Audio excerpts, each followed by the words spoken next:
इधर उधर से मारना लाएंगे, लाहौर लाएंगे, पूरा पाकिस्तान नहीं पकड़ के बड़ा लड्डू बनाएंगे। तो बिहार की औरत ना चिपरी पात पात के पूरा लाहौर कब्जा लेते हैं। जय हिंद दोस्तों, आप सभी को एक नई वीडियो में फिर से स्वागत है। और आज हम पढ़ने वाले हैं पॉलिटी। पॉलिटी क्या है?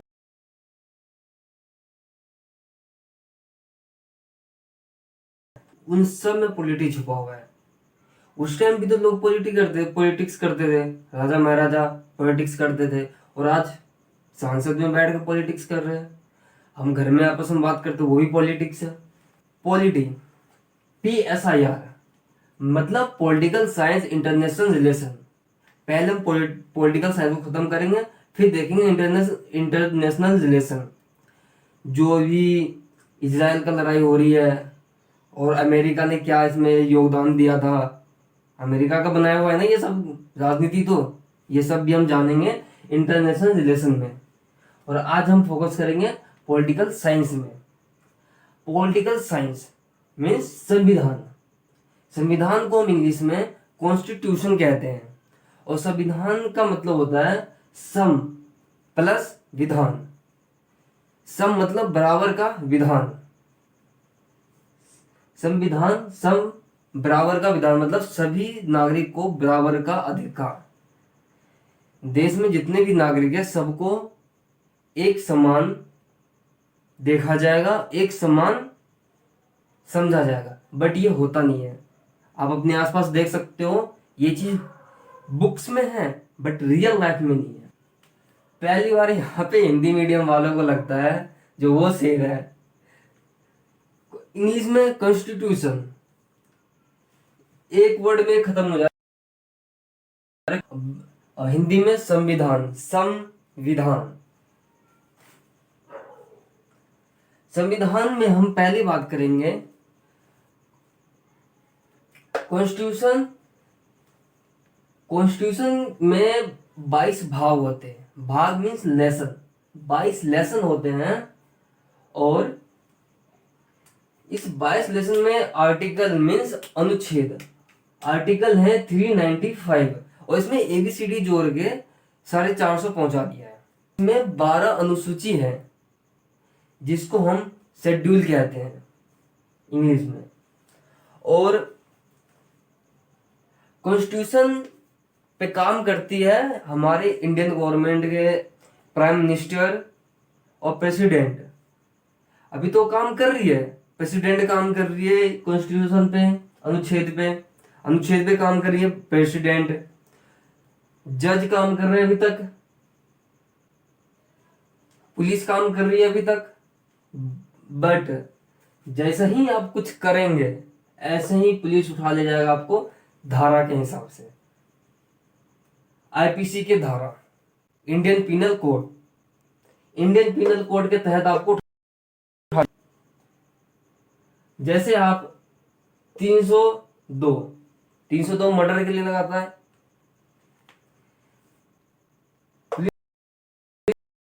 जैसे आपने मर्डर किया IPC के तहत उठा लिया। और किसी का आपने हाफ मर्डर किया 307, इसमें उठा लेगा 307 IPC के धारा के तहत। अगर आप किसी को बार बार फोकस कर रहे हो, या जैसे समाज ताना देता है, लोग ताने देते हैं, जो वो बंदा सुसाइड कर लेता है, तो वो भी इसमें आ सकता है। अब किसी को आप प्रेरित कर रहे हो आत्महत्या करने पे, तो वो भी एक गुनाह है। तो एक शायर ने कहा था, दिखता नहीं है शामिल जरूर रहता है, दिखता नहीं है शामिल जरूर रहता है, हर खुदकुशी में कातिल जरूर होता है।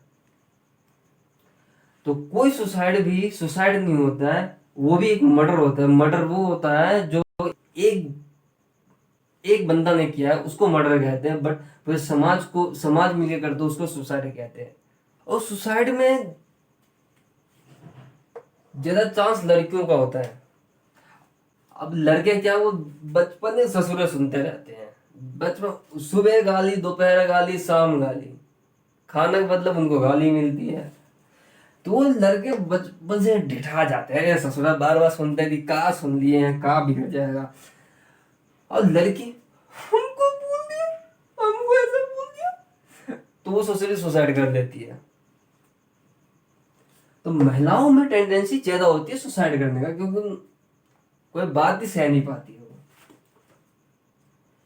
यहां तक तो आईपीसी की धारा के तहत पुलिस ने गिरफ्तार कर लिया, लेकिन ये करेगा, गिरफ्तार करके पेशी किया कोर्ट में। अब जज साहब किस पे काम करेंगे? जज साहब काम करेंगे सीआरपीसी पे, और सीआरपीसी के धारा से वो सजा सुनाएंगे।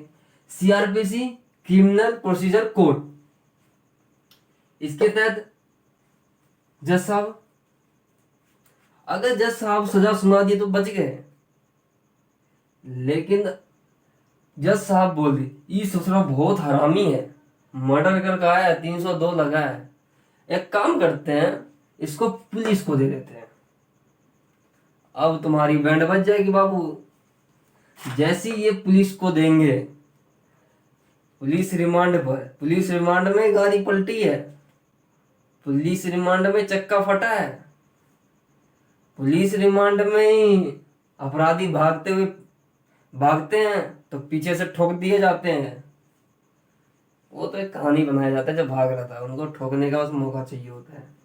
अगर कोर्ट ने जुडिशियल रिमांड पे भेज दिया तो ठीक है, तो क्योंकि जुडिशियल रिमांड पे जब भेज दिया जाता है कोई अपराधी या कोई व्यक्ति, तो उससे क्या है कि जिला पुलिस नहीं ले सकती है, क्योंकि जुडिशियल रिमांड पे जो भेजे हुए कैदी होते हैं वो जेल में होते हैं, और जेल होती है जेलर के हाथ में। और जेलर जेलर अगर जेलर से कोई व्यक्ति चाहेगा, स्टेट गवर्नमेंट का कोई अधिकारी चाहेगा मैं एसपी हूं, मुझे इनसे कुछ पूछनी है, तो मुझे ये चाहिए ये बंदा, तो जेलर नहीं देगा, तुरंत भगा देगा, जाइए पहले रिपोर्ट लेके आइए, जो हमसे हम इससे बात वार्तालाप करना चाह रहे हैं।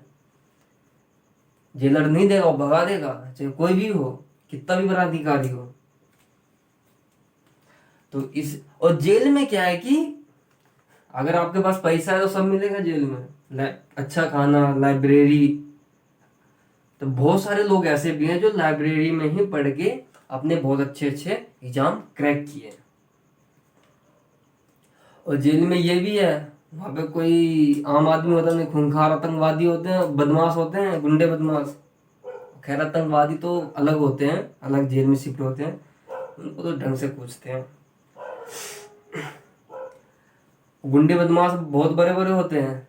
अब तुम नए नए जब जाओगे तो कोई एक बुलाएगा, आजा बाबू, उसका तुम सर दबाओगे, दूसरा देखेगा इसका दबा दिया, आते अब हमारा दबा, फिर वो तुमसे दबाएगा, नहीं दबाओगे चटाक मारेगा पट,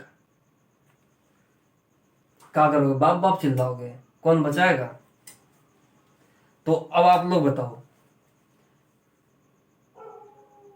कोर्ट में जेल में आराम है या कॉन्स्टिट्यूशन में? अब आप लोग बताओ। अभी गलती से मत बोल देना जेल में। पढ़ाई में आराम है, पढ़ो, बिजनेसमैन बनो, तगड़े आदमी बनो, है? तो इसके बाद आर्टिकल तो 395 है, और एबीसीडी करके इसको 450 तक पहुंचा दिया है। तो हम स्टार्ट करेंगे अनुसूची से, शेड्यूल से। ये 12 है तो इसको खत्म कर लेंगे जल्दी। अनुसूची 12 है, लेकिन 12 थे नहीं, थे 8, बट इसमें जोड़ जोड़ के इसको 12 कर दिया है, 4 बढ़ा दिया है। अनुच्छेद में आप नहीं बढ़ा सकते, आप बढ़ाओगे तो इतना बड़ा पोथा आपको चेंज करना पड़ेगा, इधर उधर घुसाना पड़ेगा। तो उसमें क्या है कि सुप्रीम कोर्ट, हाई कोर्ट सवाल जवाब करेगा। तो इससे अच्छा अनुसूची घुसेड़ दो सारा उठा के। तो 8 इसमें घुसे हुए थे, 4 और घुसा दिया। जो बड़े बड़े होते हैं एजुकेशन सिस्टम वगैरह जो होता है, कुछ एजुकेशन सिस्टम में चेंज करना है तो वो सारे घुसा। एजुकेशन सिस्टम क्या है? एजुकेशन सिस्टम ना एजुकेशन ना सिस्टम है, दोनों चौपट है। वो अंग्रेज वाले जमाने का एजुकेशन है, पढ़ो नौकरी पाओ, पढ़ो नौकरी पाओ, अपना कुछ कर नहीं सकते हो, क्या करोगे? इसमें गंदा मचा रखा है। अब गवर्नमेंट भी इस पे ध्यान नहीं देती है। अब गवर्नमेंट जब ध्यान देगी जब जो अधिकारी या जो नेता या जो भी मुखिया जिस एरिया का है, जो सांसद जिस एरिया का है, वो अपने बच्चे को अपने ही एरिया के स्कूल में जब पढ़ाएगा, जब जाके एजुकेशन सिस्टम चेंज होगा। लेकिन ऐसा करेगा नहीं कोई। दिल्ली में भी फर्स्ट क्लास का स्कूल बन चुका है, लेकिन यहाँ के नेता के बच्चे थोड़ी पढ़ रहे हैं उसमें, वो तो बाहर ही पढ़ रहे हैं। तो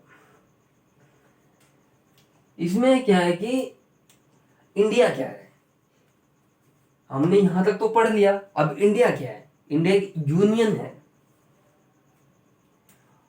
और इसमें क्या होता है कि तीन चीजें होती है, एक होता है कॉन्फेडरेशन, एक होता है फेडरेशन, एक होता है यूनियन। कॉन्फेडरेशन नहीं टिकता है, वो टूट जाता है। तो फेडरेशन फेडरेशन भी नहीं टिकता, वो टूट जाता है। जैसे यूएसएसआर, यूएसएसआर जो था वो भी तो फेडरेशन में था, अब टूट गया, 15 देश में टूटा, वो दुनिया का सबसे बड़ा देश था रसिया। अब 15 देश में टूटने के बाद भी अभी भी सबसे बड़ा है। यूनियन है इंडिया, और यूनियन कभी टूटेगा नहीं। ये यूनियन जो है कभी अलग नहीं हो सकता। यूनियन में क्या है कि अलग होने का कोई संभावना नहीं, क्योंकि हर स्टेट का अपनी आर्मी नहीं है, सेंटर के पास आर्मी है। जब इनके पास आर्मी नहीं है तो ये हटा नहीं सकते हैं, जो बात है साफ है, ठीक है। और यूनियन ऐसे नहीं था हमारा, शुरू से नहीं, छोटे छोटे जगह में टुकड़े में थे ये। समस्तीपुर का राजा कोई है, दरभंगा का राजा कोई और है, पटना का राजा कोई और है, लखनऊ का कोई और है, हरियाणा का कोई है, मगर ये दिल्ली का कोई है, ऐसे बटा हुआ था। तो सरदार पटेल और वीपी मेनन को जिम्मेदारी दिया गया था कि आप इन सबको इकट्ठा करो। तो सरदार पटेल ठहरे वकील। जब सरदार पटेल जी को ये जिम्मेदारी दी गई तो इन्होंने 552 जो छोटे छोटे एरिया में बटे हुए थे उन सब के राजाओं से कहा, आप सब हमें मिल जाइए। तो वो कहे नहीं, हमें नहीं मिलना है। तो सरदार पटेल बोले, आप अभी मिल जाइए, जब आपको अच्छा नहीं लगा तो आप हट जाइएगा। तो उस वक्त सरदार पटेल ने यूनियन पे साइन करवा लिए, और यूनियन पे साइन कराने के बाद ये हट नहीं सकता, इसलिए कहते हैं साइन करने से पहले पढ़ लिया करो। ये होता है वकील का पावर। यूनियन पे साइन करवा लिए, और यूनियन पे साइन करने का ये हमारा देश एक बुनिया था। बुनिया से मतलब बूंदी, बुनिया में बटा हुआ था, और उसको बना दिया लड्डू, और ससुरा लड्डू छोटा बन गया। अब क्या करें कि इधर उधर से मारना लाएंगे, लाहौर लाएंगे, पूरा पाकिस्तान नहीं करके बड़ा लड्डू बनाएंगे। उसके बाद हम चलते हैं, इंडिया क्या है? राज्यों का संघ। इंडिया एक राज्यों का संघ है, स्टेट यूनियन। तो इसमें क्या है, कोई भी स्टेट अलग नहीं हो सकता। जैसे जम्मू कश्मीर है, वो अलग हो सकता है? नहीं हो सकता है। जम्मू कश्मीर अलग हो ही नहीं सकता। जम्मू कश्मीर में अभी तो हालात सही है, लोग कहते हैं 370 नहीं हटेगा, हटेगा। वही लोग कह रहे थे 370 नहीं हटेगा जम्मू कश्मीर से, जो गांव की जिंदगी नहीं जिए हैं। गांव में चिपरी पात पात के ना दीवार कब्जा लेते हैं। और ये शुक्र मनाओ पाकिस्तानियों की बिहार बॉर्डर पे नहीं है, पाकिस्तान के बॉर्डर पे। तो बिहार की औरत ना चिपरी पात पात के पूरा लाहौर कब्जा लेते हैं। वहां बिहार की औरत जिस दीवार पे चिपरी पा दी, वो ओकर हो दो, तो मुखिया बैठा ले, पंचायत बैठा ले, वो ओकर हो दो। तो चाहे आईपीसी जा, चाहे सीआरपीसी जा, कोई फर्क नहीं। यहाँ तो थोड़ा 20 साल पर आएगा सुनवाई, वोकर हो लो, जिस खेत में खूंटा गर गया वो खेत होकर। और राज्यों के संघ में जो है 28 स्टेट है हमारे देश में और 12 यूनियन टेरिटरी। यूनियन टेरिटरी वो होता है कि जो महत्व है बट दूर है, महत्व है और छोटे हैं। ये तीन खूबियां, महत्व है, छोटे हैं और दूर है। 12 सॉरी 8 यूनियन टेरिटरी है, 8 यूनियन टेरिटरी है और दिल्ली भी यूनियन टेरिटरी में आता है। अब यूनियन टेरिटरी के पास क्या है कि पुलिस नहीं होती है। जम्मू कश्मीर में सीएम है बट उनको पावर नहीं दी गया। पावर दिया जाएगा तो तहलका मचा देंगे, तहलका मचा रखे हैं साले। अब क्या था, वहां का एक नेता था, नाम याद नहीं आ रहा, वो कह रहे थे भारत का हिम्मत नहीं है जो कश्मीर को अपने में मिला ले। और साथ में ये भी बोला पाकिस्तान की भी हिम्मत नहीं है कि कश्मीर ले ले। ए ससुरो, तुम्हारे कौन सा हिम्मत हुआ कि तुम कश्मीर को आजाद देश बना लिया।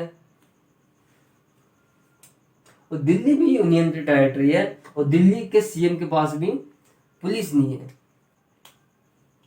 कहीं पता दिल्ली के सीएम के पास पुलिस दे देंगे, पता चला पुतिन साहब आए हैं और यहाँ ट्रैफिक जाम में फंसे हैं, दिया जाएंगे पुतिन साहब। यूनियन टेरिटरी का मतलब होता है केंद्र क्षेत्र, मतलब ये एरिया जो है सेंट्रल गवर्नमेंट का है। जैसे दिल्ली, दिल्ली बहुत महत्व है, इंडिया का कैपिटल है और यहाँ पे इंडिया कैपिटल होने के बाद जो है काफी डेवलप भी हुआ है और